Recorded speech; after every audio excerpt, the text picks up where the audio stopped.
Hey everyone, welcome back to The Explainer. Today, we're literally going to flip the script on what career success actually means. We've all been taught from day one, right? Hoard facts, get perfect grades, land that cushy job at a massive, well-known corporation, the whole shebang. But what if I told you that path is actually a total dead end? We're breaking down some incredible source material today that completely challenges the conventional career playbook, and it really sets up this massive conflict between rote knowledge and true wisdom. In fact, let's kick things off with a quote straight from the source. People who teach knowledge are in a declining industry. Wow. I mean, that creates instant cognitive dissonance, doesn't it? We literally idolize knowledge in our society. But the source makes a really compelling argument here. If your entire career relies solely on just soaking up and spitting out facts, you're building on sinking sand. So let's unpack this massive paradigm shift. Here's our roadmap for the explainer today. We're going to hit 5 key steps. First, the decline of knowledge industries. Second, the new paradigm and wisdom. Third, the trap of big corporations. Fourth, the real way to build skills. And finally, your future in 15 years. Let's get right into it. Step 1, the decline of knowledge industries and the end of facts. Now, the absolutely crucial distinction here is between knowledge and wisdom. Take a look at this comparison. On the left, we've got knowledge. The source points out that knowledge is just based on raw facts, it's a heavily shared commodity now, and honestly, it is easily beaten by computers. Think about it. A quick internet search instantly pulls up hundreds of times more data than a human brain could ever hold. Knowledge is basically just shared infrastructure at this point. But on the right, we have wisdom. Wisdom is about guidance. It's about setting life directions and knowing how to actually apply all that information. And that is a uniquely human capability. No machine is replicating that anytime soon. And this brings us to what the source calls a declining industry. They define this as any career path relying solely on acquiring and regurgitating raw facts, especially now, when the internet gives us instant access to basically everything. The text points out that modern intellectuals are facing a massive hurdle right here. If you just teach facts, you become obsolete, period. But if you can offer true wisdom, if you can guide people on how to actually navigate life and work with that information, people are going to flock to you. You transition from being a searchable database to an indispensable guide.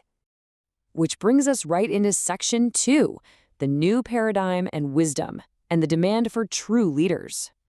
See, this new paradigm completely redefines what leadership even looks like. The old industrial mindset was all about just making things well. Right? Producing a good physical product, or doing a routine task flawlessly. But simply being a top producer, that doesn't make you a leader anymore. According to our source material, true leaders today have to guide the new paradigm. They need to set the right life directions and empower people to fulfill their own unique roles. It's about steering the whole ship and elevating the crew, not just rowing the hardest.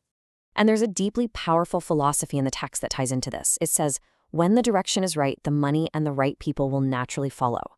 The source is super clear on this. Do not just chase the money directly. Instead, focus your energy on setting that right direction. Open up wisdom for others. If you do that, the right environment, the right network, the funding, all of it will automatically gravitate towards you. All right, section 3, the trap of big corporations, comfort versus correctness. I want you to really mull over this next question, because it challenges literally everything we usually assume. What is the actual difference between a good job and a right job? Usually, we think a good job is the one with the biggest paycheck, killer benefits, maybe plenty of vacation days. But this explainer challenges us to break that link between comfort and correctness. A right job isn't necessarily the comfortable one. It's the one that actively forces the personal development and wisdom you actually need to survive in the long run. Let's break down this harsh reality. Look at the big corp reality side here. The source issues a major warning. Yes, big corporations will use high pay and leisure time as bait to lure you in. But let's be real, these are massive entities designed to maintain established profit. For you, that usually means doing grunt work. You become a tiny cog in a giant machine and your actual personal growth hits zero. Contrast that with the ideal environment. This is a place totally obsessed with growth. You are applying actual skills and doing long-term capability building. That's where you want to be. So how do we actually do this? That's section 4, the real way to build skills and finding the right fit. The text gives us some highly actionable steps to find that environment. 1, go look for organizations actively researching new paradigms and mapping out the future. 2, Find SMEs, those small and medium enterprises that actually incentivize learning and push you to grow. 3. Focus entirely on building your true capability rather than just cashing a high initial paycheck. Now, there is one super interesting exception the source mentions here. A big corporation can actually be useful to you, but only if you happen to land in a highly specialized research sector that is flooded with future-forward information, a place where you can absorb massive amounts of data without getting bogged down in administrative grunt work. Moving right along to Section 5, your future in 15 years and projecting those choices. Let's trace out the typical stagnant corporate path. Year 1, you enter doing entry-level grunt work. But hey, you're thrilled to have a big brand name on your resume. Year 7, you're a junior staffer. Maybe you got a tiny title bump, but fundamentally, your core skills haven't really evolved. Then year 15 hits. You're a mid-level manager. And according to the source, this is where reality bites incredibly hard.